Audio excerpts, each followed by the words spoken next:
Bonjour à tous.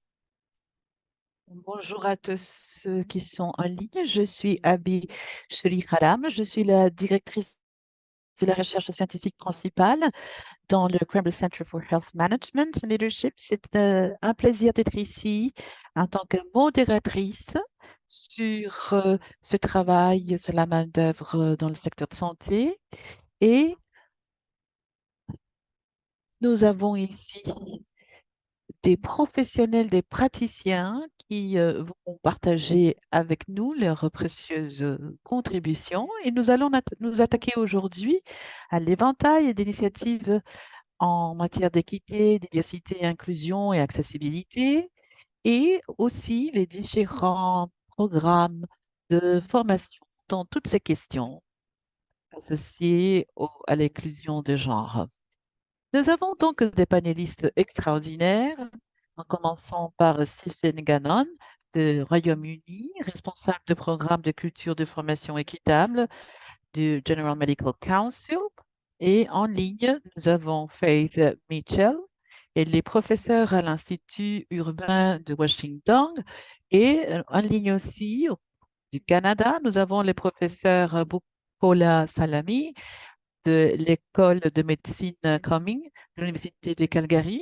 Et en vidéo, nous avons Jade Fuller, australienne, directrice nationale unité de stratégie de santé pour les aborigènes et les insulaires du détroit de Torres à l'Agence australienne de réglementation des praticiens de la santé. Nous donnons donc la parole à Stephen. Merci beaucoup, Abby. C'est un privilège d'être ici avec vous pour vous parler du travail du Conseil médical général. Notre programme de travail s'appelle Culture de formation équitable et nous faisons un travail euh, sur les données et la recherche pour comprendre qu'est-ce que la culture signifie dans les différents indicateurs d'accessibilité, de fourniture de santé, etc. Donc, nous avons essayé de travailler avec nos normes, nos processus, nos protocoles et la qualité. Donc, aujourd'hui, je vais parler des initiatives des organisations dans son ensemble et les interventions que nous avons évaluées lorsque nous avons voulu aborder la question de l'équité en ce qui concerne la formation médicale. Donc, voici quelques informations sur le contexte. Au Royaume-Uni, nous avons plus de 72 534 médecins qui font des études de troisième cycle. Nous avons aussi des diplômés qui font une formation dans les études d'ethnicité. Nous avons donc, voici la Constitution. Et c'est un domaine qui devient de plus en plus divers et en ce qui concerne la pratique aussi dans le Royaume-Uni. Alors, le Conseil a en général des stratégies que nous avons classées prioritaires et nous les avons classées en 4 domaines. Je vais me centrer sur le deuxième pilier qui est l'éducation et l'enseignement, la formation. Les autres objectifs comprennent par exemple les références des employeurs ou les orientations ou plutôt les aiguillements des employeurs. Des docteurs sont orientés plutôt à la recherche. Donc, il y a un programme pour réduire cette tendance parce que nous voulons créer de la proportionnalité d'ici l'année 2026. Et dans l'organisation, nous avons aussi des objectifs associés à une plus large équité et éliminer les différences dans nos recrutés par rapport à la représentation et aussi par rapport au salaire et l'avancement des carrières.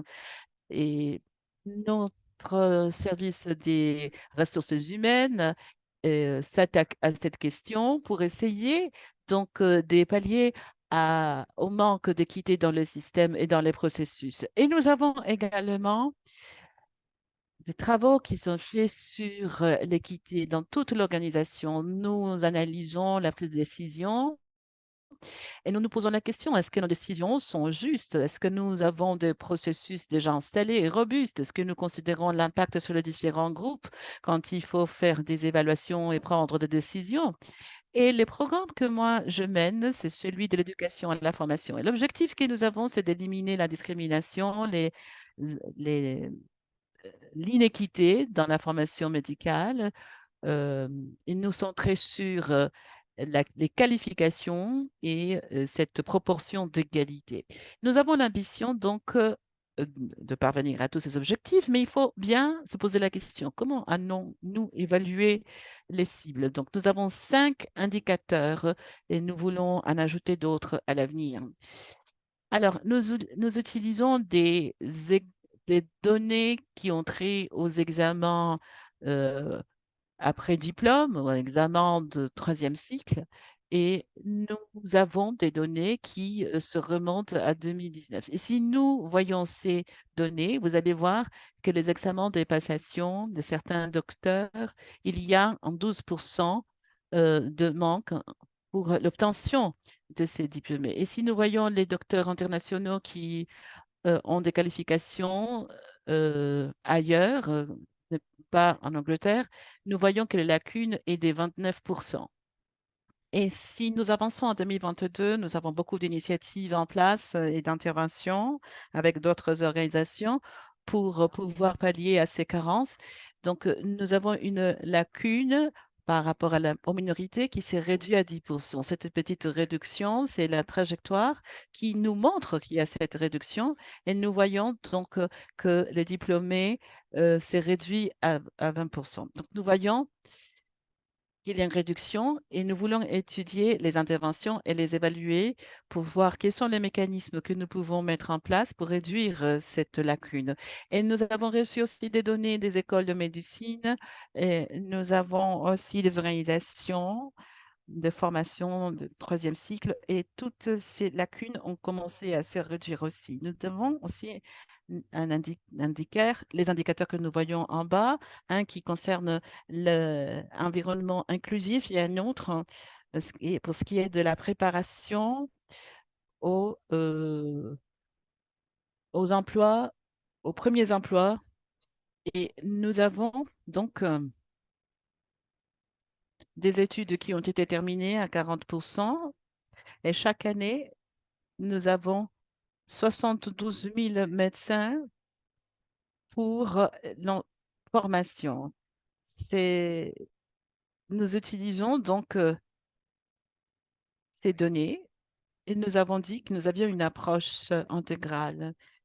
Et si nous avons un aspect critique, nous informons les organisations pertinentes pour pouvoir aborder la question. Et en ce qui concerne mon projet, nous avons des questions. Une question sur les environnements inclusifs. Nous demandons aux participants des formations quelle est leur opinion de l'inclusivité dans les formations. Et nous avons vu qu'il y a une lacune qui s'est réduite. Nous avons un indicateur qui va dans le sens contraire et c'est ce qui a trait à la préparation. Et pour le premier poste de travail, les statistiques nous montrent que pour toutes les formations, il y a certaines caractéristiques, mais ici, nous voyons qu'il y a une réduction. Nous pensons que c'est étant donné les temps de la formation, l'effet de la pandémie et, et s- et voici quelques défis donc, qui se sont présentés. Alors, que pouvons-nous faire pour aborder cette question? Et nous avons reçu une rétroaction des enseignants qui nous ont dit de réfléchir à, à l'approche la plus appropriée. Donc, par rapport au thème de notre programme de travail, nous avons demandé à faire beaucoup de recherches au cours des dernières années. Nous avons eu une recherche de Catherine Wolf qui a donc étudié la question de la formation dans les environnements médicaux et cette recherche explore quels sont les cas réussis dans le domaine. Donc, ceci a compris le recrutement et sélection, soutien aux éducateurs, accompagnement des stratégies. Il y a différentes, différents travaux qui ont été faits en la matière et les organisations qui ont régulé ou réglementé cela ont pris des actions. Par exemple, en Écosse, l'autorité régulatrice a aussi une vingtaine de travaux allant de cours d'induction pour personnel de la santé. Donc, il y a beaucoup de choses qui se font pour essayer d'aborder toutes ces questions. Et le Conseil général médical demande aux régulateurs de nous donner une idée des programmes d'inclusion. Nous avons différents programmes par année qui proviennent de différentes organisations et nous leur demandons ce qu'ils font sur le terrain. Qu'est-ce qu'ils font pour aborder les questions d'inégalité. Et ce que nous avons fait, c'est de travailler avec les organisations pour essayer de comprendre ce qui est dans leur plan, leur programme. Nous parlons aux éducateurs, nous parlons aux étudiants et nous voulons évaluer l'impact de ces interventions. Alors, je vais me centrer sur les interventions des préparations aux examens et la formation pour les éducateurs et quelques-unes des actions qui ont été réalisées dans le cadre de ces programmes. Je vais vous parler maintenant de la collaboration que nous avons établie avec les écoles de psychiatrie et dans le nord-ouest et dans une université qui est située euh, dans cette région du pays. Et l'intérêt, c'est donc de faire des évaluations et de suivi. Alors, cette intervention se centre sur la préparation à l'examen et à l'évaluation clinique des aptitudes et compétences. Par exemple, l'examination clinique de la part des psychiatres. Ceci a été développé par des examinateurs et nous avons utilisé des techniques, des rétractions, et nous avons eu différentes cohortes et c'était livré aux personnes qui n'avaient pas réussi le casque, que c'est l'examen d'évaluation clinique. Et ensuite, nous l'avons offert aussi à d'autres praticiens. L'évaluation finale sera disponible en 2024 où nous allons avoir les résultats de toutes ces examinations, mais nous avons déjà quelques cohortes avec lesquelles nous avons complété et nous avons vu que 11,3% de points et 12,9% de stagiaires ont terminé. euh, ces cours et ces personnes appartenaient à une minorité ethnique britannique et à l'étranger. Et ce sont de bons indicateurs de nos interventions pour réussir à notre objectif. Et nous avons aussi développé un guide pour l'examination et la préparation à cette examination et d'autres actions ont été prises à cet égard. Et nous avons vu qu'il y a des interventions de la part d'autres collègues semblables à celle-ci. Cette intervention était fondée sur les étudiants et ce que je vais vous montrer maintenant, se centre sur la formation de l'éducateur. Alors, il s'agit ici de donner les compétences aux éducateurs. Il s'agit de savoir écouter les rétractions. Parfois, il faut avoir des discussions difficiles de ce qui doit être modifié. Et 129 éducateurs ont participé à 5 ateliers. Et l'idée ici, c'est de donner un soutien aux éducateurs sur la base des cours d'induction, d'échange de connaissances. Mais à part cette intervention, le GMC a développé aussi une formation qui peut être dispensés dans toutes les écoles de médecine pour ce qui concerne les rétroactions des étudiants, les types d'interventions qui devraient être prises en considération pour développer une relation favorable avec les étudiants. Au conseil, nous avons donc mis à disponibilité toutes nos données et nous avons développé un tableau de bord sur l'éducation. Nous avons publié sur notre site web toutes ces informations relatives aux examinations, au recrutement et vous pouvez donc faire une recherche par caractéristique et nous utilisons ces données pour les incorporer à nos politiques et nous avons publié aussi un guide de bonnes pratiques médicales qui a été à la hauteur des attentes de médecins, des praticiens. Et l'idée ici, c'est donc d'incorporer aussi la dimension de la culture et l'intégrer dans tous nos processus. Et nous sommes donc en train de fournir des actions, des programmes où nous leur demandons comment pouvez-vous vous assurer que la diversité est un élément transversal dans vos actions? Est-ce que vous faites des examinations, des préparations, etc. Et une fois que nous avons donc procédé à toutes ces actions, nous évaluons et les résultats. Nous faisons aussi des vidéos et d'autres ressources.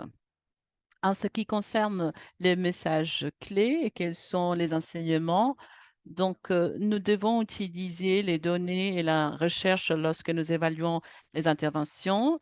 Nous devons également évaluer les interventions et utiliser les données probantes pour avoir plus d'impact. Et nous devons coopérer entre les organisations. Donc voilà, c'est tout ce que je voudrais vous présenter. De notre part, voici nos coordonnées et vous pouvez nous contacter, n'hésitez pas et je serai ravie de répondre à vos questions. Merci, Stephen. Est-ce que nous avons d'autres panélistes en ligne? OK. Donc, nous avons maintenant Faith Michel, professeur de l'Institut urbain de Washington. Merci, Abby. Je vais partager mon écran maintenant.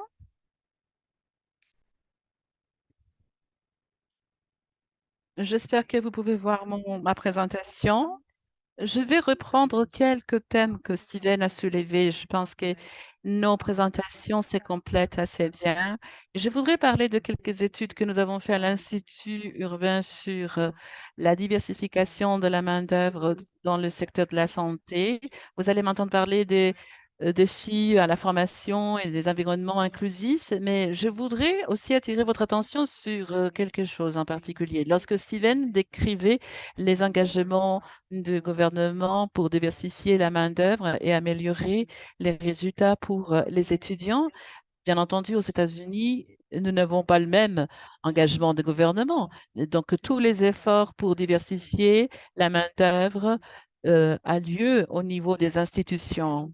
Et comme vous le savez déjà,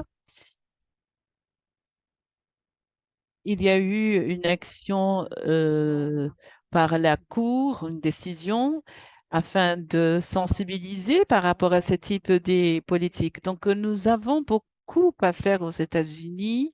C'est une lutte qui n'est pas facile et je serais ravie d'avoir vos commentaires à propos de cela dans la partie des questions et réponses. Donc, d'abord, je vais vous présenter l'Institut urbain. Nous sommes une organisation à de but non lucratif qui a été fondée en 1968 par Lyndon B. Johnson. Et le titre de l'organisation vous reflète l'orientation que nous avons. Nous avons beaucoup de recherches sur des questions qui sont liées aux droits civils, aux populations minoritaires. Et nous allons vous fournir aussi nous donnons des données qui peuvent être utilisées et notre État fédéral travaille aussi autour de toutes ces questions. Des études qui démontrent que vraiment la diversité, ça va améliorer l'équité en santé, ça aide avec la satisfaction des patients, il y a une meilleure communication entre le patient et le professionnel. Il y a un accès à des soins de haute qualité, particulièrement efficaces, et il y a une représentation diverse en leadership, législation, en recherche. Et nous le savons, il y a quand même beaucoup de recherches qui démontrent tout ceci. Juste un instant. Mais vraiment, le problème, c'est qu'aux États-Unis, il y a un manque de diversité. Il y a un 30% des États-Unis, des résidents aux États-Unis qui s'identifient comme noirs ou latinx, mais seulement un 12% des médecins américains s'identifient comme noirs ou latinx. Et les Indiens d'Amérique, les Autochtones de l'Alaska, les Autochtones d'Hawaï et les habitants des îles du Pacifique sont également sous-représentés dans les soins de santé. Et donc, nous avons vraiment un pays qui est très divers avec des soins en santé qui ne sont pas divers. Donc, quelque chose que je veux vous indiquer, c'est l'amélioration et élargir les programmes pour soutenir une main-d'œuvre diversifiée en soins de santé. Évidemment, ce qu'on voulait voir dans cette étude-là, c'était voir les obstacles et les défis persistants auxquels sont confrontés les futurs médecins et infirmiers issus de groupes systémiquement et structurellement exclus à l'aide de données provenant d'entretiens et de groupes de discussion avec des dizaines d'étudiants, de professionnels et de leaders de terrain. Et c'était axé sur le rôle des programmes de parcours ou de pipeline qui sont conçus pour recruter et soutenir des personnes issues de groupes systématiquement exclus dans l'exercice des professions de santé. Et nous avons élaboré des recommandations à l'intention des décideurs politiques fédéraux et étatiques, des dirigeants des établissements d'enseignement supérieur, de systèmes de santé, ainsi que de la philanthropie. Ce que nous avons trouvé, c'est que les programmes Pathway contribuent à accroître la diversité du personnel professionnel de la santé. Des programmes efficaces, et nous avons identifié les qualités des programmes efficaces au niveau académique, l'appui académique. Il y a toutes sortes d'exemples, je ne vais pas les lire, mais des programmes d'enrichissement, de préparation aux examens, conseil d'études, le soutien financier peut faire partie de ceci aussi, des bourses d'études. Euh, il y a le soutien social, par exemple avec un mentorat, des groupes d'affinité, des activités sociales, le soutien institutionnel, ce qui est lié aussi à cet engagement avec l'inclusion et la durabilité et responsabilité. Et c'est une question de s'assurer qu'il y a le soutien pour renforcer les capacités du programme et assurer sa durabilité à long terme. Et comme j'ai mentionné, parce qu'on ne parle pas des objectifs du gouvernement, lorsqu'on parle de tout ceci, de cet engagement, vraiment, c'est au niveau institutionnel. L'autre étude que nous avons faite, c'est comprendre les parcours de formation et de main-d'œuvre pour développer et retenir des cliniciens noirs en santé maternelle en Californie. Donc, cela se concentrait sur nos connaissances que les personnes noires qui ont, il y a plus de mortalité maternelle comparé aux gens qui ne sont pas noirs. Et donc, ceci a été financé par une fondation. Et c'est peut-être, ils ont indiqué que peut-être une façon de faire face à ceci, c'était d'avoir une main-d'œuvre plus diverse. Donc, nous l'avons vu en Californie avec des implications pour le restant du pays. Et donc, encore une fois, nous avons vu que vraiment, nous n'avons pas augmenté la diversité raciale et ethnique. Et donc, nous avons regardé des opportunités et des difficultés pour augmenter la main-d'œuvre des obstétriciens, des gynécologues noirs, des infirmières de travail, de l'accouchement et des sages-femmes noires. Et donc, nous avons mené des entretiens approfondis avec des cliniciens noirs en soins de santé maternelle en représentant différents domaines de pratique. Donc, quelques difficultés que nous avons trouvées, c'est que les cliniciens de santé noirs sont confrontés à de multiples défis pendant leur formation. Ceci inclut le coût élevé pour obtenir un diplôme professionnel, des préjugés raciaux dans le processus d'admission aux écoles de médecins et d'infirmières. Une fois en formation, les étudiants noirs sont plus susceptibles que les étudiants blancs d'être victimes de racisme et de discrimination. Ils sont aussi plus susceptibles que leurs homologues non noirs d'avoir une dette élevée de leur étude de médecine et d'être confrontés au travail à des facteurs de stress liés à la race qui contribuent à des niveaux plus élevés d'épuisement professionnel et d'attrition. Il y a aussi une tendance à gagner moins que ses collègues qui traitent moins de patients issus de groupes ethniques. Et vont travailler en général dans ces groupes ethniques, ils vont gagner moins et qui traitent moins de patients issus de groupes ethniques et avoir moins de patients couverts par Medicaid. Donc, ils se plus de gens qui n'ont pas d'assurance. Et donc, il y a des pertes économiques. Et donc, si nous incluons tous ces points-là, il y a plus de stress une fois que les gens sont en train de travailler. Nos recommandations de ce rapport-là incluaient offrir un soutien financier aux stagiaires et cliniciens noirs en santé maternelle. Et une partie est donnée par des programmes gouvernementaux, mais une grande partie aux États-Unis provient des fondations.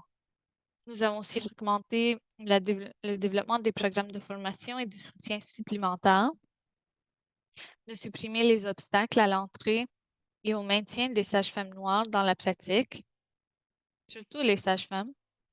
Nous trouvons qu'elles n'ont généralement pas d'accès à la formation dans leur État. Ils doivent participer dans des programmes qui se trouvaient hors de leur État. Et des obstacles aussi en termes des questions pratiques. Le fait de ne pas trouver des autres sages-femmes noires. Nous devons aussi répondre aux besoins de diversité du personnel de santé maternelle en milieu hospitalier. Donc, les hôpitaux aussi doivent avoir de diversifier. Et nos études se sont concentrées surtout sur les personnes qui étaient en train de se former, donc à l'université, à l'école de médecine. Mais nous avons vu que vraiment, si nous voulons diversifier, il faut commencer beaucoup plus tôt. Il faut recruter des élèves noirs au niveau, et même des élèves latinx et des autres groupes sous-représentés au niveau primaire et secondaire.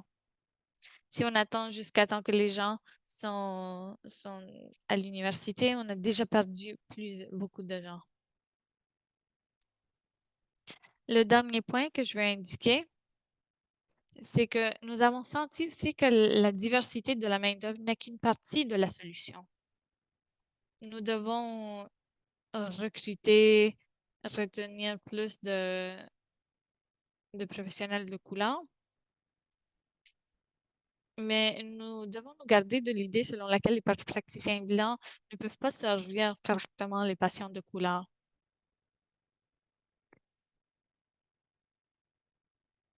Donc, on ne peut pas attendre jusqu'à temps qu'il y ait assez de chiffres pour dire, OK, nous avons maintenant des soins adéquats. Il faut s'assurer que les praticiens blancs puissent servir correctement les patients de couleur. Parce que vraiment, cette équité est critique.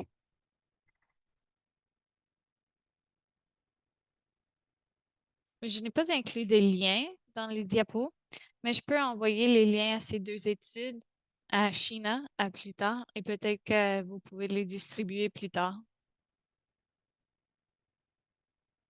Merci, Faith. Vraiment, c'était très utile.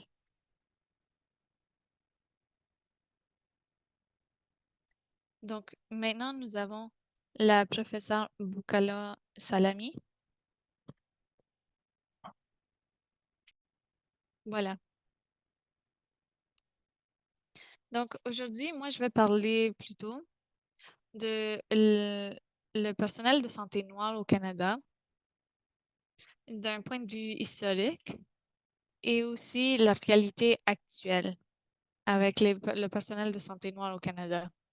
Et qu'est-ce que nous avons vu lors de ces derniers 3 ans? Et qu'est-ce qui s'est passé avec le personnel de santé noir au Canada? Donc, j'aimerais faire une reconnaissance avant de commencer. Je me trouve sur le territoire du traité de Sète, qui comprend la Confédération des Pieds Noirs, ce qui inclut les Siksika, Pilkani et Kainai, la Première Nation Tsuut'ina et l'Estonie Nakoda, ce qui comprend les Chiniki, Bearspaw et Première Nation de Goodstoney. La ville de Calgary abrite également la nation des plusieurs nations et je réaffirme mon engagement à suivre un chemin parallèle à celui des peuples autochtones pour obtenir des résultats de santé équitables. Donc, au Canada, au contraire de l'opinion générale, il y a aussi du racisme. Et donc, quelques cas que nous avons de racisme incluent les pensionnats pour les Autochtones, des pratiques d'études inégales où les personnes autochtones étaient exposées à la mauvaise nutrition et les enfants dans les pensionnats, la stérilisation forcée des peuples autochtones. Nous avons l'esclavage des peuples, bon, généralement, nous pensons aux esclaves autochtones et noirs au Canada. Une politique d'immigration raciste. Il y a des autres questions aussi, comme la taxe d'entrée chinoise et aussi des questions qui affectent des personnes du sud de l'Asie. Donc ici, je voudrais indiquer qu'une politique d'immigration que nous avons au Canada de 1910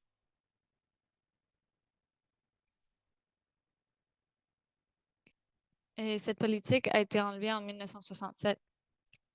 Et donc, ceci ne permettait pas de l'arrivée au Canada des immigrants appartenant à toute race jugés inadaptés aux exigences climatiques du Canada ou à des immigrants de toute classe, profession ou caractère spécifié. L'idée, c'était vraiment de ne pas permettre aux Noirs, surtout ceux qui venaient des États-Unis, de migrer au Canada. Et ceci a été utilisé parfois pour ne pas permettre à des gens qui n'étaient pas blanches de rentrer au pays. Et ça a été recommandé au Parlement que l'arrasement est considéré et jugé inadapté au climat et aux exigences du Canada. Le dernier a été approuvé. Mais nous avons encore cette question de que parfois ils ne sont pas jugés comme adaptés. Et donc, ils ne peuvent pas rentrer au Canada étant donné la couleur de leur peau.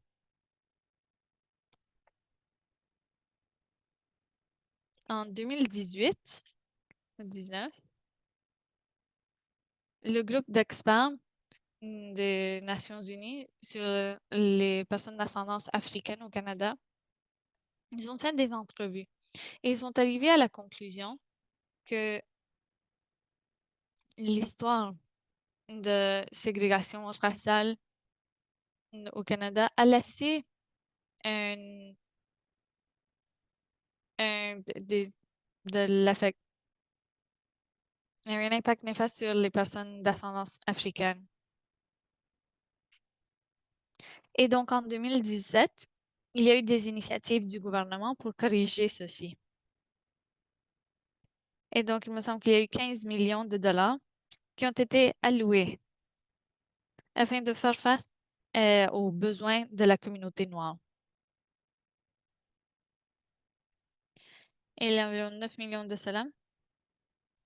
Et Héritage Canada avait environ 7 millions de cela.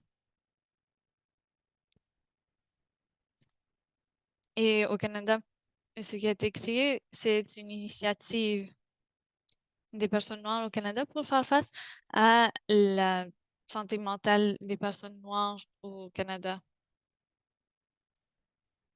Et donc, le Canada a eu un cadre un peu différent des différentes initiatives.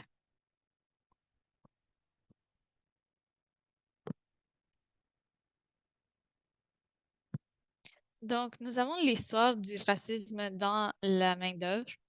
Et donc, ceci, c'était de l'Université de Queens, qu'en général, les étudiants d'ascendance africaine avaient interdit l'accès à l'école de médecine.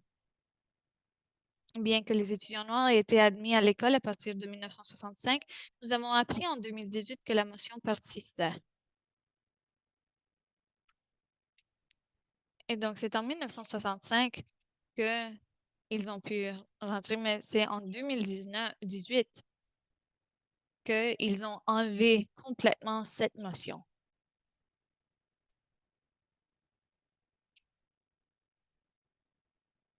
Nous avons aussi une histoire de racisme avec les infirmières noires. Il y avait des infirmières noires des États-Unis.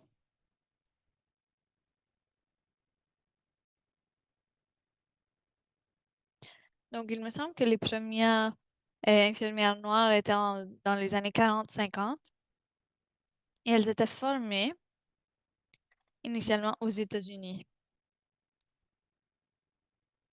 aux écoles. Et il me semble que vraiment, il y avait une professeure qui a pris sa retraite, peut-être il y a environ 20 ans.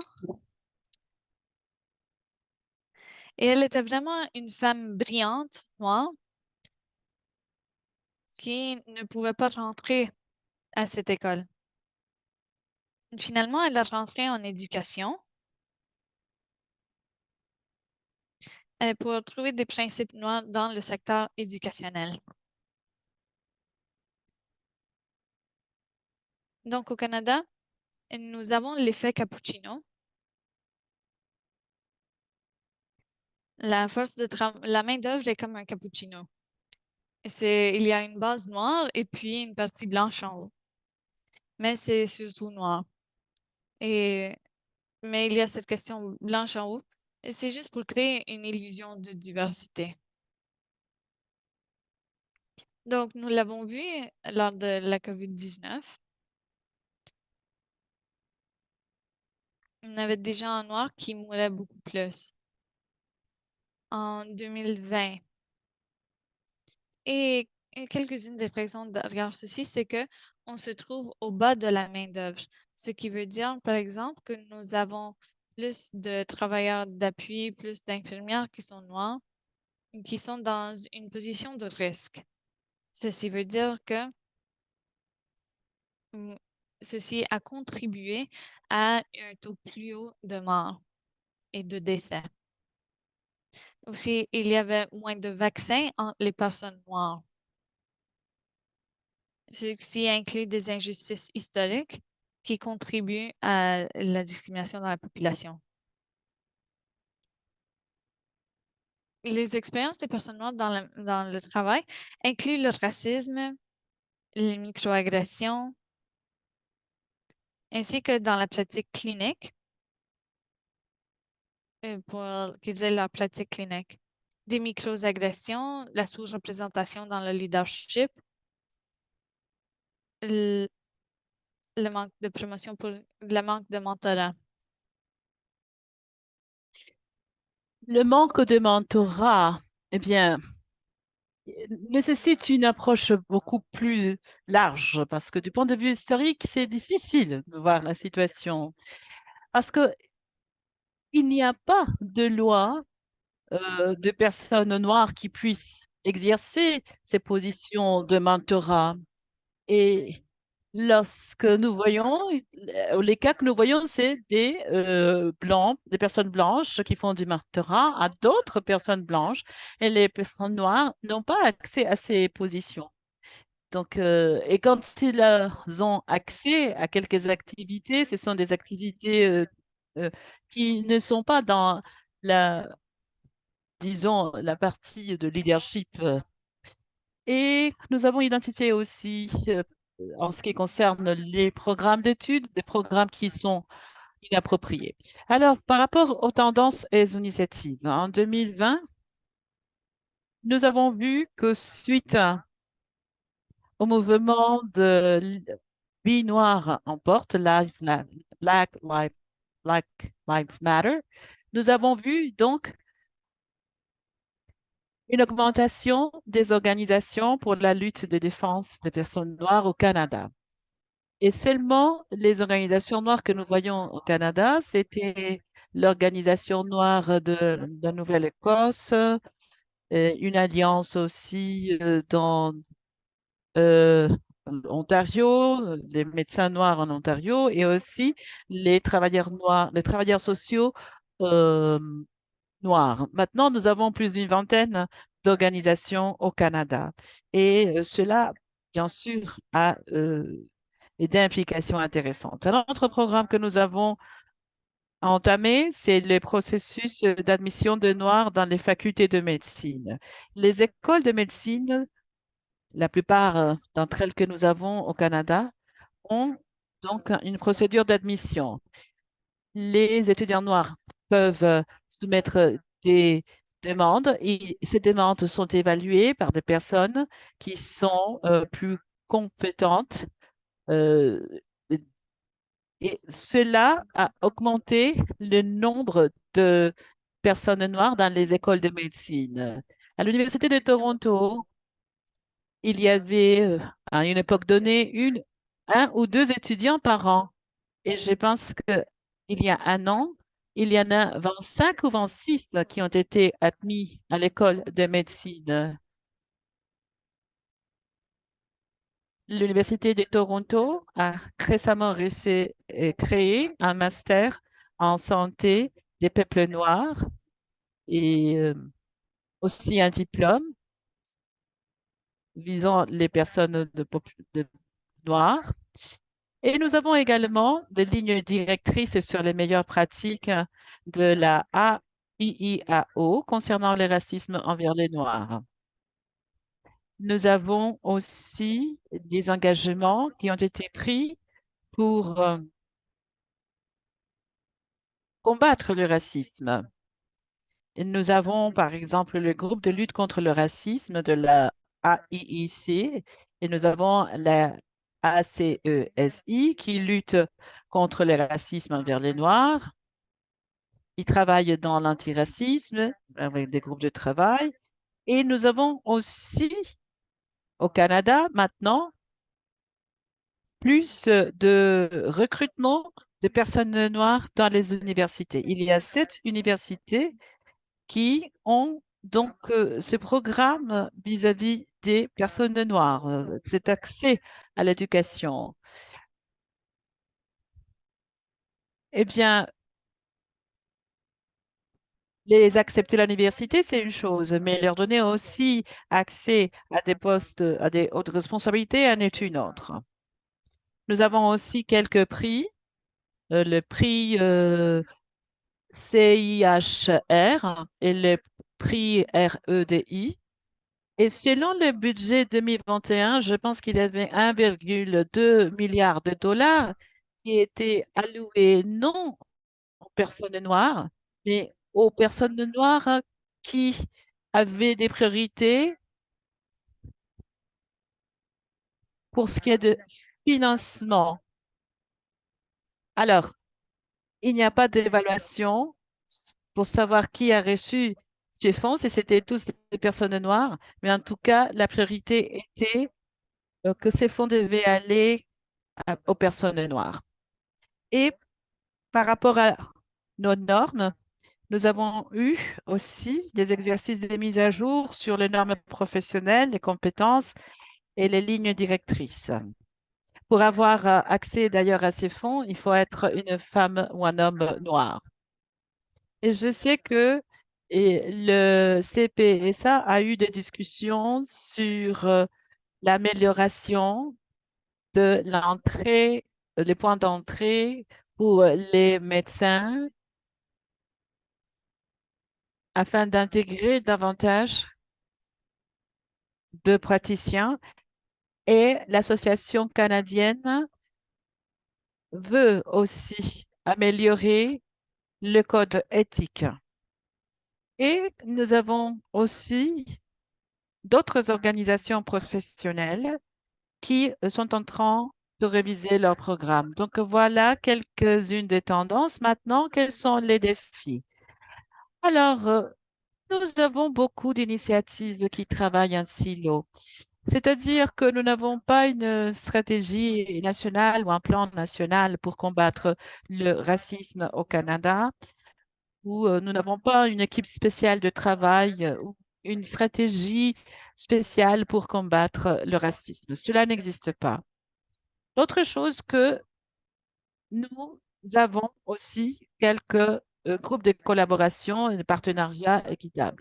Par exemple, si nous avons des organisations noires ou de fournisseurs au Canada, ça, nous l'avons. Mais nous n'avons pas des partenariats équitables vis-à-vis de ces organisations. L'intérêt serait donc de donner plus de compétences à ces institutions pour maximiser leur impact. Nous avons aussi des problèmes associés aux capacités et au leadership limité. Si nous voulons que les personnes aient une opportunité d'intégrer au marché du travail, nous devrions le faire, mais parce que nous avons des physiciens qui arrivent et qui deviennent des leaders, mais ce n'est pas toujours le cas. Est-ce que les infirmières deviennent des leaders? C'est à voir. Donc, il y a différentes initiatives.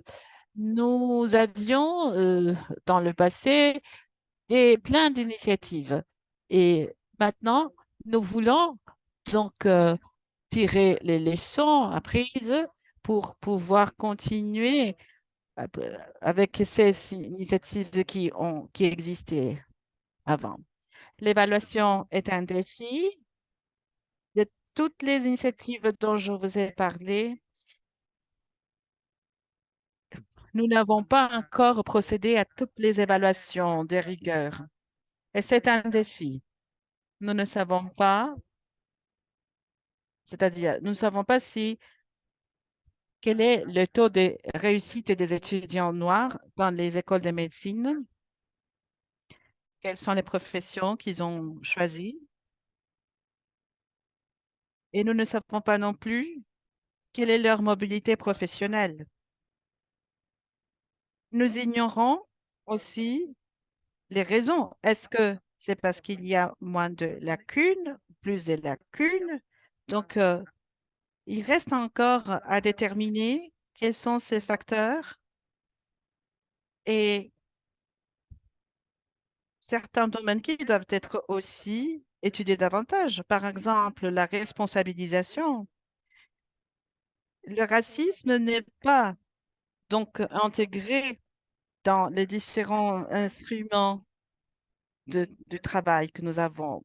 Alors, cela pose des problèmes, des défis. S'il n'y a pas de responsabilisation, si les leaders ne sont pas redevables de leurs actions quant à la lutte contre le racisme, il va y avoir toujours des lacunes. Alors, voilà ce que je voulais vous présenter. Je ne sais pas si j'ai pris trop de temps, mais en tout cas, merci.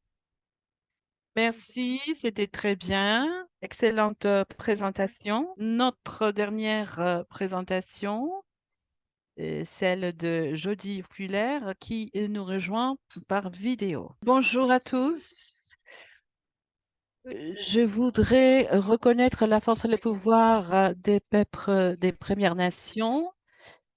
Je reconnais aussi la force, le pouvoir des Premières Nations comme un facteur clinique de protection et qui nous aide à combattre le racisme dans les soins de santé. J'aimerais également reconnaître l'expertise collective de tous les membres des Premières Nations qui s'éloignent de nous.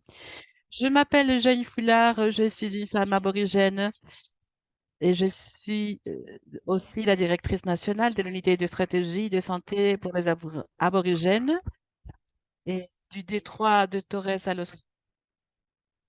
Et je suis désolée, ne peux pas être en présence avec vous.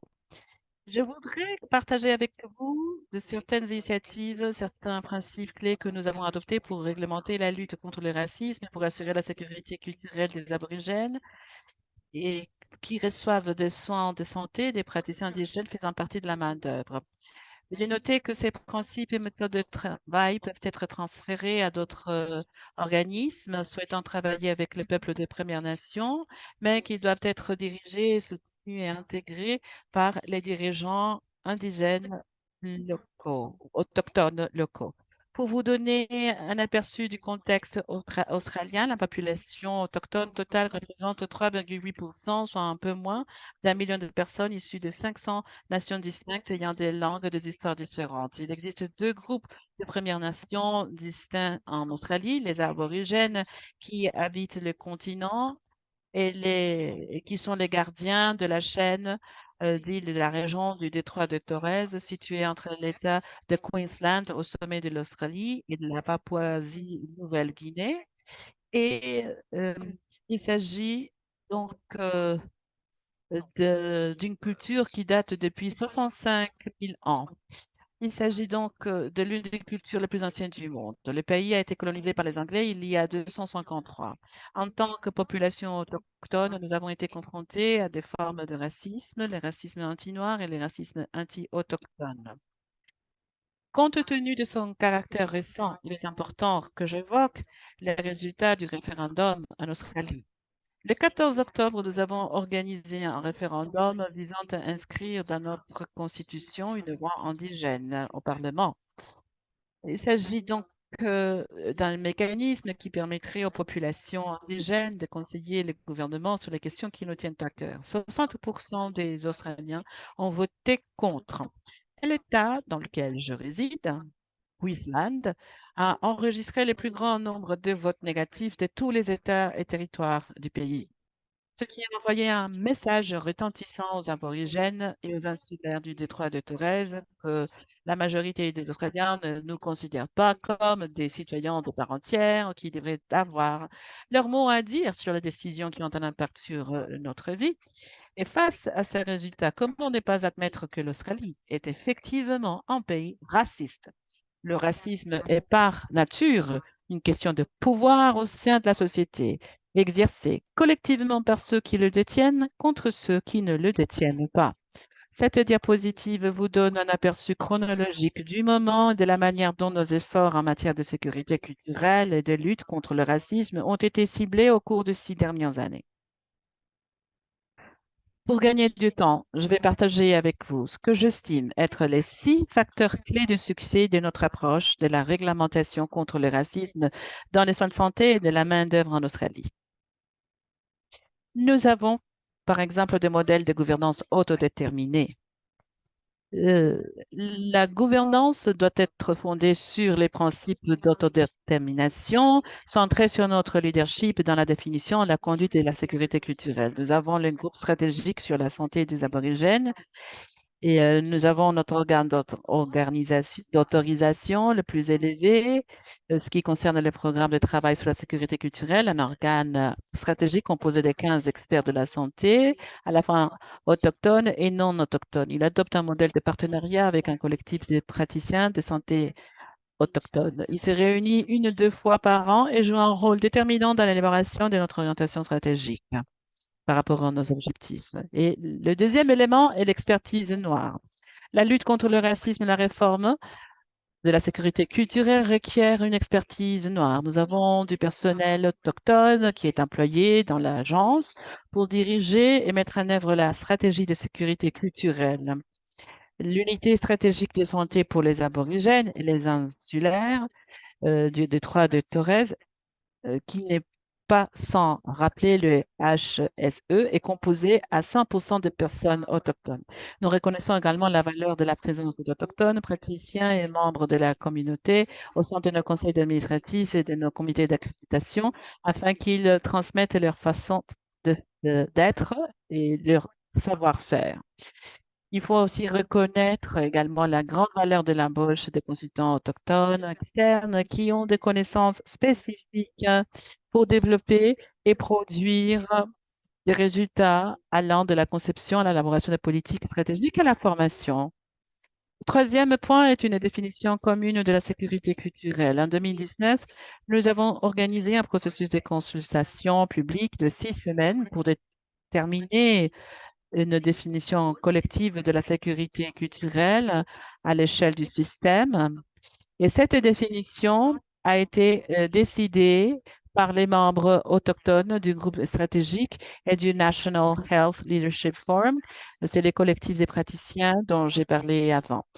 Avoir une seule définition nous a aidé à avoir une compréhension commune et un langage partagé entre les codes de conduite des praticiens de la santé, de leurs normes d'accréditation et d'enregistrement. Quatrièmement, l'élaboration des stratégies pour atteindre des objectifs communs. Nous sommes toujours en train d'améliorer nos stratégies. En tant que peuple autochtone, nous devons donc savoir qu'il y a toujours une exigence constante pour nous, ce qui n'est ni sain ni bon pour notre bien-être, mais nous n'avons pas le choix. Ainsi, pour maintenir les programmes d'élimination du racisme à vie, nous nous réunissons régulièrement avec les membres du conseil administratif et des comités, ainsi qu'avec les instances dirigeantes des praticiens de santé indigènes. Nous avons des groupes de travail spécialisés composés essentiellement des Noirs et nous nous réunissons pour élaborer des stratégies sur la manière dont nous devons agir au sein de l'institution.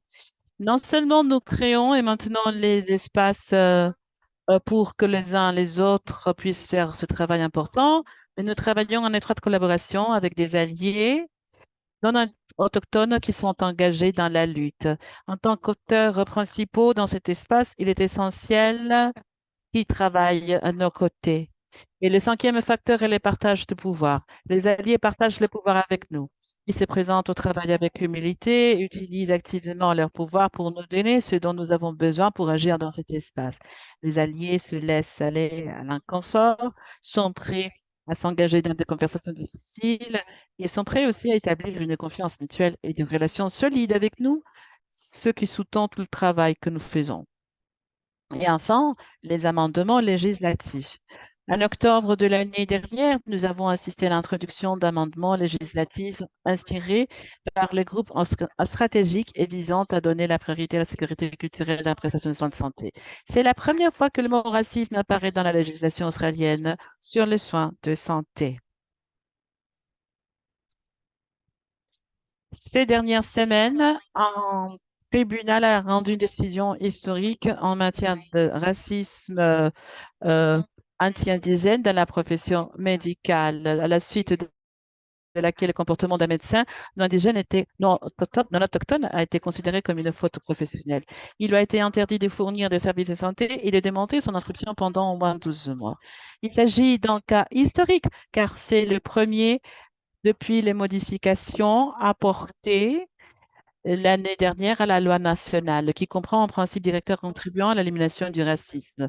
Un courrier raciste a été envoyé au professeur Rolla Baker, un ophtalmologiste très respecté de Yaga Warrengul.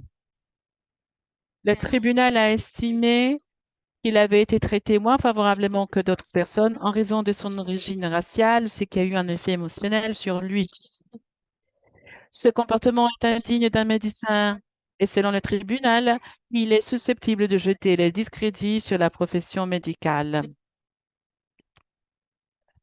Anne Tonkin, présidente du National Medical Board of Australia, a déclaré que cette décision constituait un message clair. Les pratiques et les comportements racistes et qualifiés de dangereux sont illégaux et entraînent des sanctions importantes, notamment l'interdiction d'exercer. Cette décision renforce également les données de l'enquête sur la formation médicale que nous avons menée, notamment en ce qui concerne le racisme dont sont les victimes les médecins autochtones.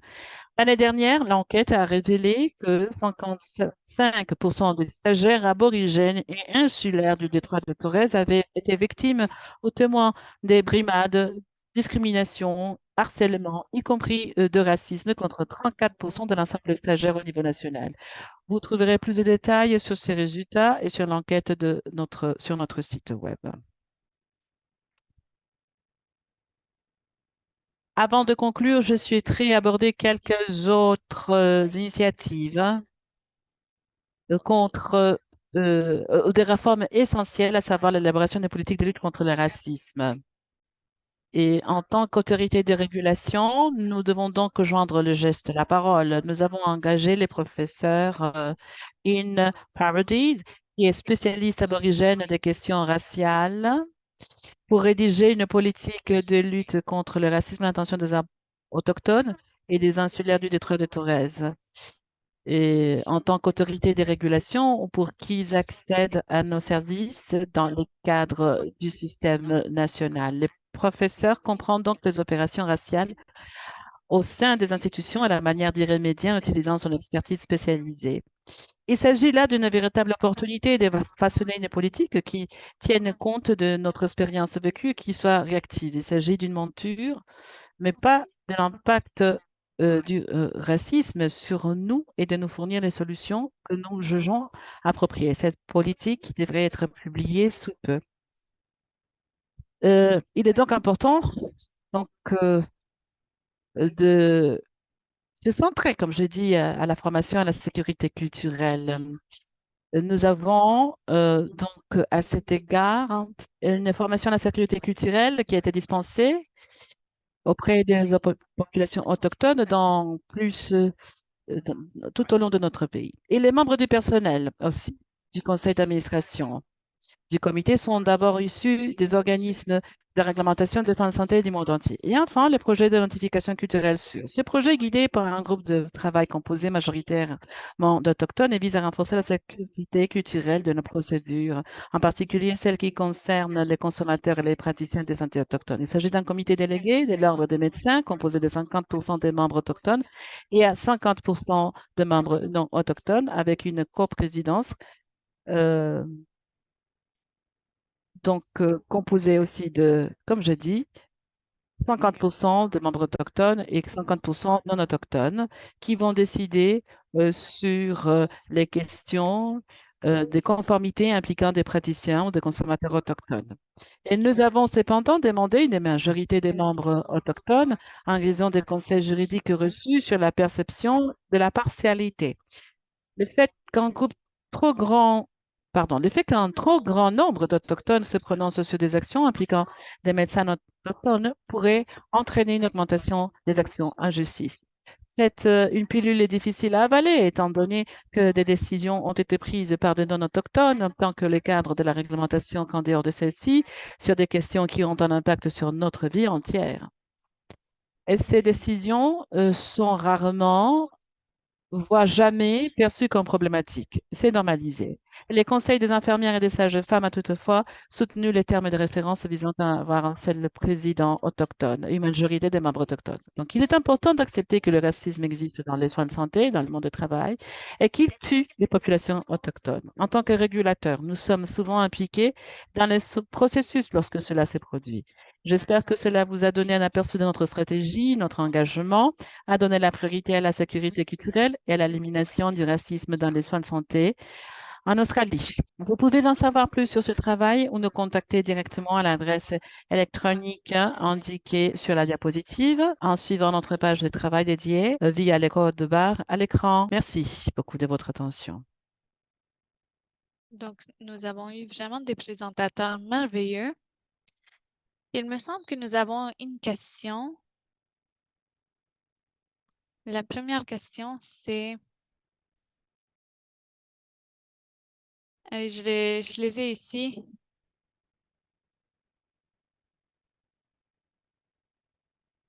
Donc, quelqu'un en ligne a mentionné, peut-être surtout pour Faith, qu'il y a des autres programmes pour augmenter la diversité avec le gouvernement des États-Unis à travers du Bureau de la santé.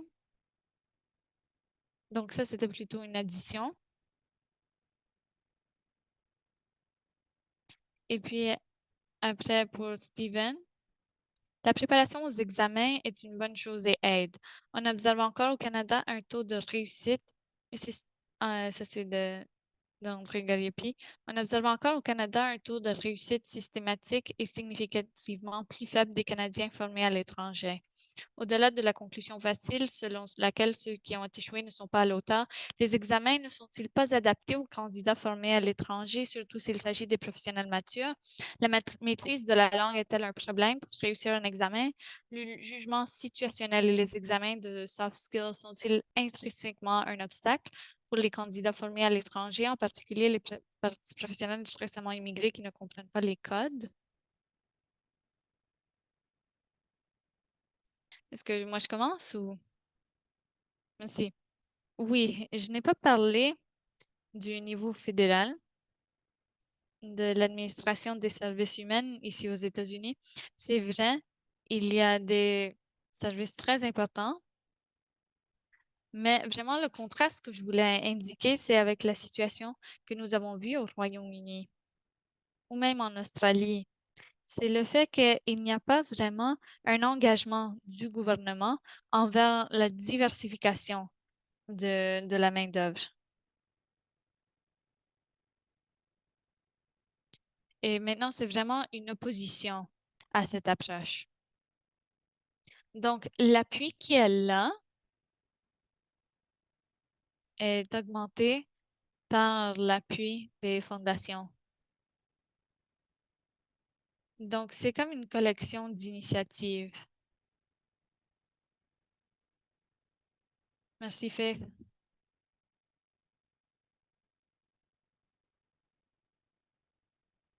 Moi, je vais prendre un peu la deuxième question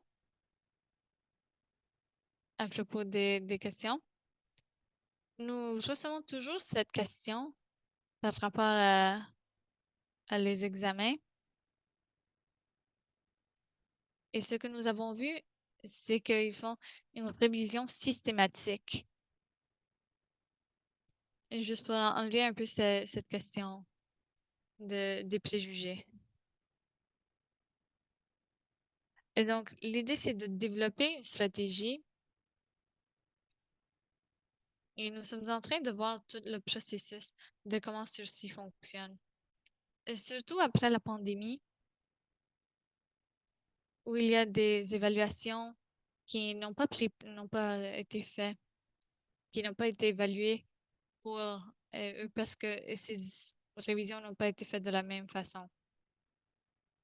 À Newcastle, à l'université Newcastle, ils ont fait une évaluation. Donc, il me semble que vraiment, la réponse ici, c'est que les organisations sont en train de regarder cette question des examens et ils continuent à le réviser. D'un autre côté, nous travaillons avec une organisation à l'NHS et encore une fois, en regardant le processus de présentation de demande pour éliminer cette discrimination. OK, c'est bien. Donc, de la salle, je ne sais pas s'il y a des questions.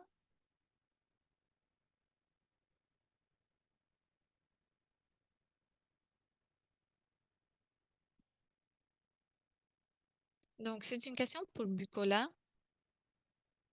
Merci beaucoup d'indiquer le racisme qui continue à exister au Canada.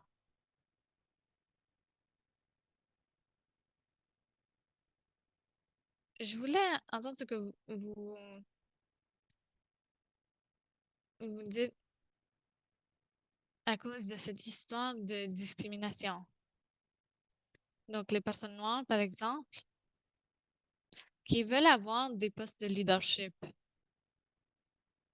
Donc, j'ai entendu de des collègues qu'il y a une partie qui sont choisis parce qu'ils sont noirs. Et c'est cette chose, OK, nous voulons que ces gens se trouvent dans ces postes parce qu'ils ont ce désavantage historique, mais ils se sentent laissés de côté quand même, et comme qu'ils n'en font pas partie quand même. Donc, juste pour vous entendre un peu par rapport à ça. Merci beaucoup. Il me semble que oui, vous avez raison, parce que généralement, ce qu'on fait, c'est qu'on essaie d'avoir une personne et on prend beaucoup de photos. On prend beaucoup de photos pour pouvoir dire que nous sommes comme ça, mais nos actions ne sont pas véritables.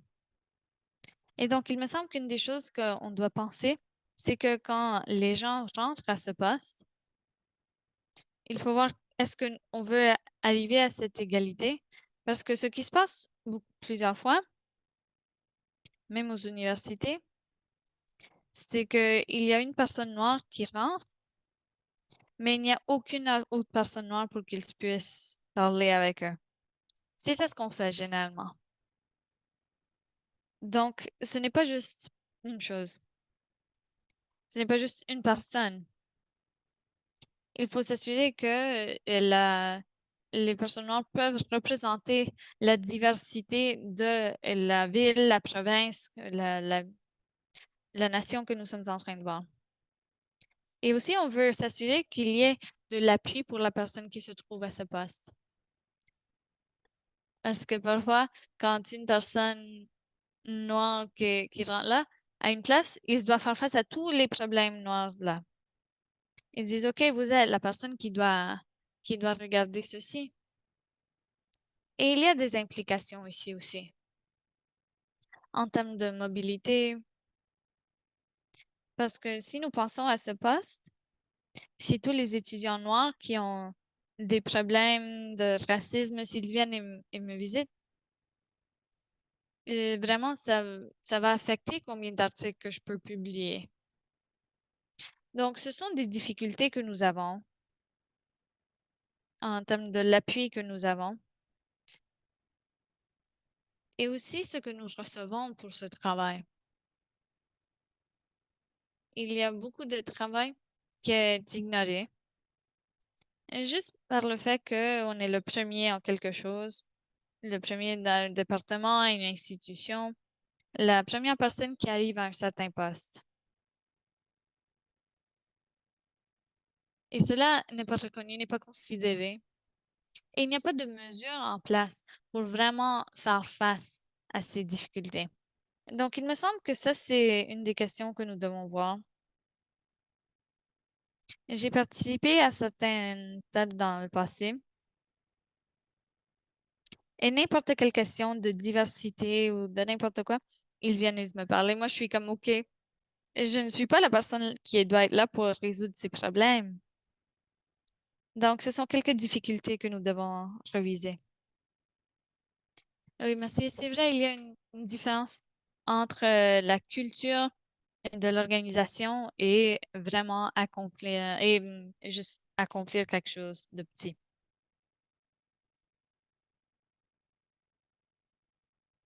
Nicolas a mentionné, et c'est une question pour elle et pour Steven, elle a mentionné la responsabilité et l'évaluation.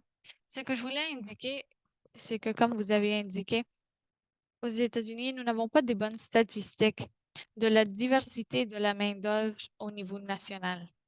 Il y a des différents projets,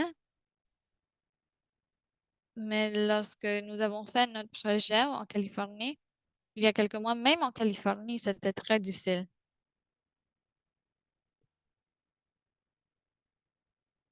Donc, qui est recruté, qui reste dans ces programmes, où est-ce qu'ils vont, combien d'entre eux restent dans leur profession.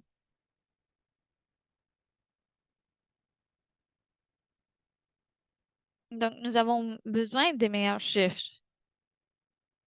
Et ma question, c'est, aux États-Unis, au-delà de ce problème, il y a une question de vouloir voir les résultats de santé par race et ethnicité, par hôpital, etc.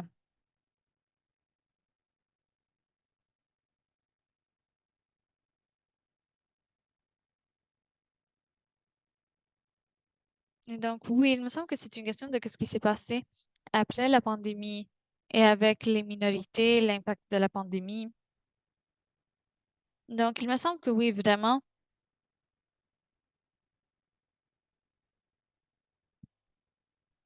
il y a des personnes comme Andy Apnes. Nous, vraiment, on a un seul employeur. Nous pouvons aller à l'école de médecine. Donc, on se trouve à une position de quand même assez privilégiée.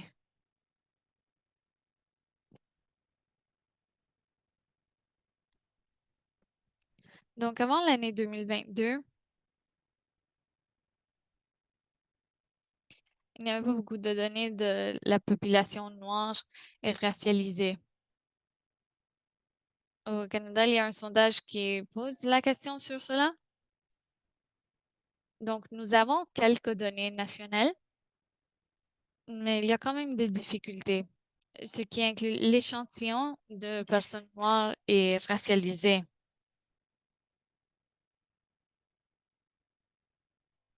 Et donc, c'est difficile de faire une sous-analyse.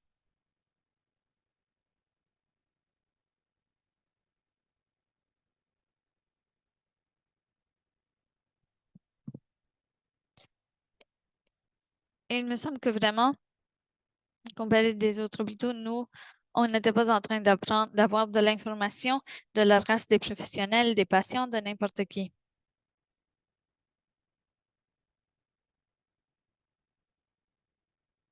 Et aussi, il y a le besoin d'avoir plus de données. Et donc, peut-être qu'il y a une province qui est en train de le faire maintenant ou deux, mais au Canada, en général, la majorité des provinces au Canada ne prennent pas de données de ceci. Pendant la pandémie de COVID-19, les données initiales qu'on avait n'étaient pas tellement ceci. C'était plutôt de la représentation des personnes noires. Donc, nous avons vu que s'il y avait des quartiers avec plus de personnes noires, il y avait plus de personnes qui avaient COVID-19. Donc, quand nous regardons ces données au Canada, et je dois vous dire, fait que plusieurs fois, nous regardons aux données pour les personnes noires et on doit dire, OK, avec cette littérature, c'est toujours des États-Unis.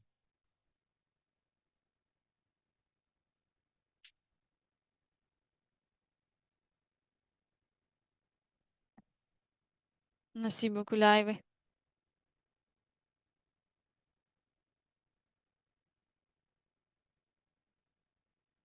Et je veux là aussi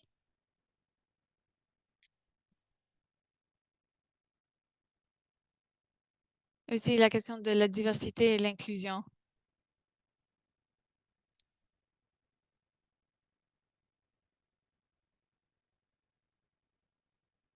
Et s'il n'y a pas de chiffres, on ne peut pas dire. Donc, il y a deux questions ici.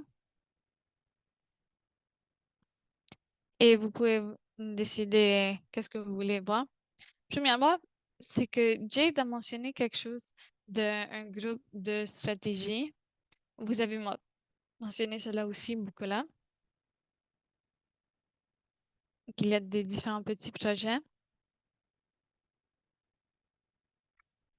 Et un de nos participants a remarqué qu'il y a quelqu'un qui a présenté au nom du Canada. Ils ont parlé d'un plan de 500 ans. Pas de 5 ans, sinon de 500 ans. Et donc, nous entendons ces questions à propos des stratégies pour l'avenir.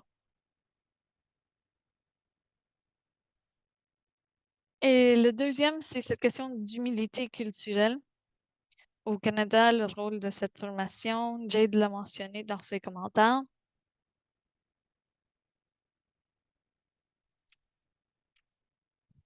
Et dans l'espace de médecine canadienne, comment cela devrait être considéré tellement important comme le restant, comme les compétences médicales au Canada? Et donc, l'importance des compétences et de l'humilité culturelle. Donc, c'est à vous. Je ne sais pas qui veut répondre premièrement. Oui, merci. Donc, il me semble que ça fait plusieurs années déjà qu'on travaille sur une stratégie.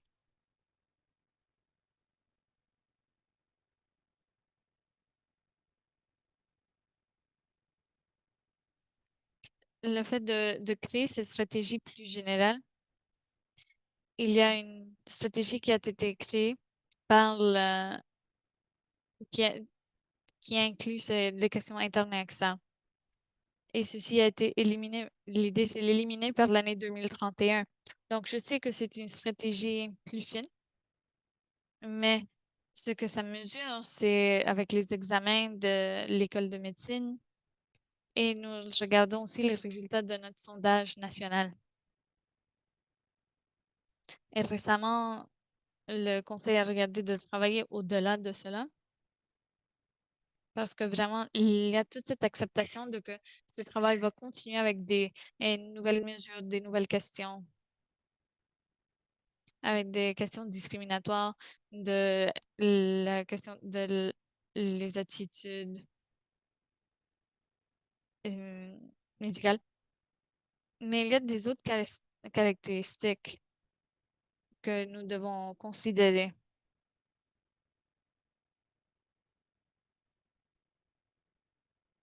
Et donc, nous devons voir ces caractéristiques. Il y a des nouvelles recherches qui ont été présentées avec toutes les caractéristiques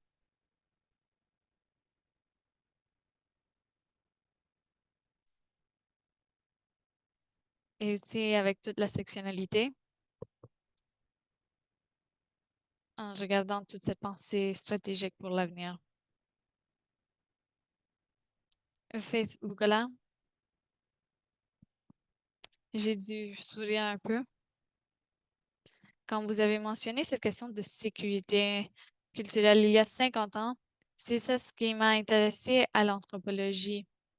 Quand on entendait des anthropologues aux hôpitaux qui essayaient d'améliorer l'interface. Des gens qui avaient besoin de cette attention médicale. Et nous avons fait améliorer depuis ce temps-là, mais ça a pris quand même longtemps. Il me semble que ça a pris du temps pour que la médecine puisse comprendre ce côté, pour que les gens travaillent mieux quand ils se sentent plus en sécurité. Donc, c'est très important aux États-Unis. Il y a des personnes qui sont qui ont différents statuts d'immigration, des personnes qui parlent des différentes langues, qui ont une autre identité de genre. Et donc, il y a toutes ces différentes qualités.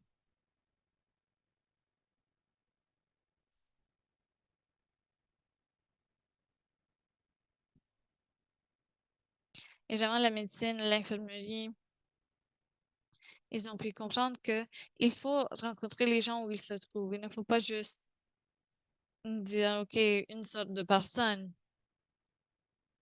Et donc, cette formation qui reçoit des critiques aux États-Unis, c'est très important. Ce n'est pas parfait. Et nous avons une présentation à l'Institut Urbain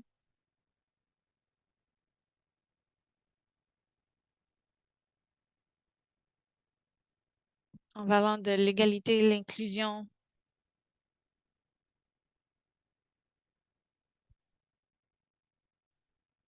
Parfois, ça aide.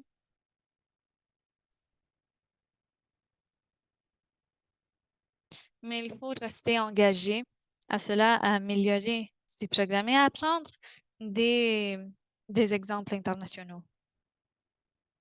Et par rapport à cette stratégie, nous n'avons pas tout ce temps. Merci. Nicolas, vous avez quelque chose à rajouter?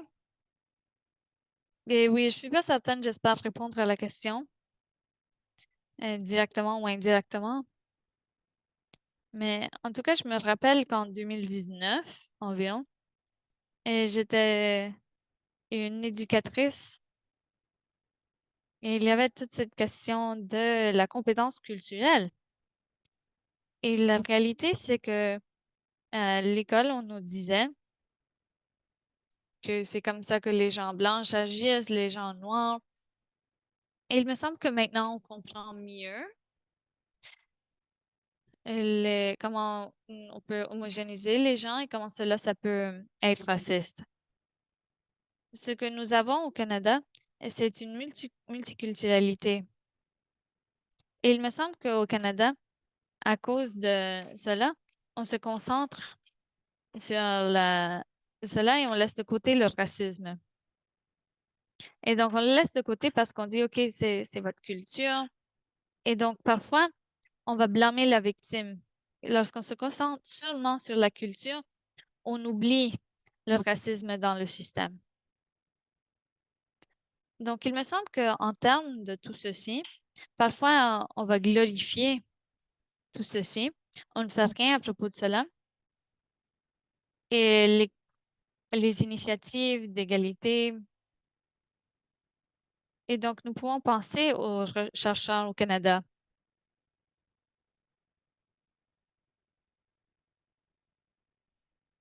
Et avec l'EDU, bien sûr, on a eu la première femme blanche.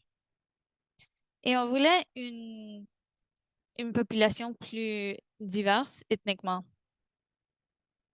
Et donc, les gens avec des handicaps, par exemple, pour qu'ils puissent faire partie de tout ceci.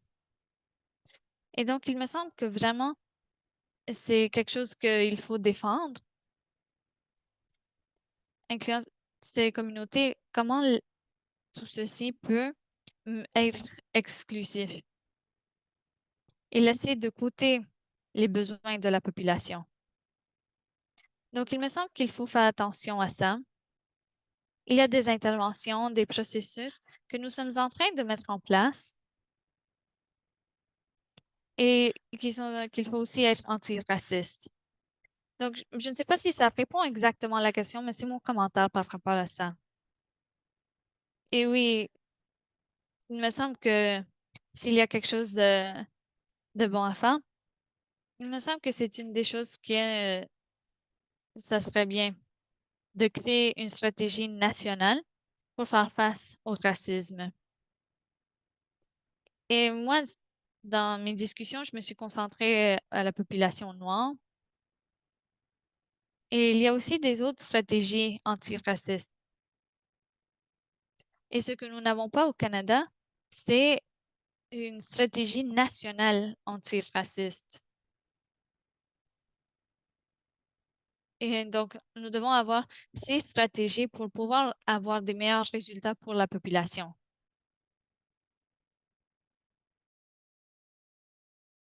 Nicolas, merci. Vraiment, c'est un beau sommaire. Nous sommes en train d'améliorer, mais il y a encore beaucoup à faire. Espérons que ça ne soit pas 500 ans et qu'on puisse arriver à une initiative dans ce système. Donc, merci à tous nos présentateurs aujourd'hui.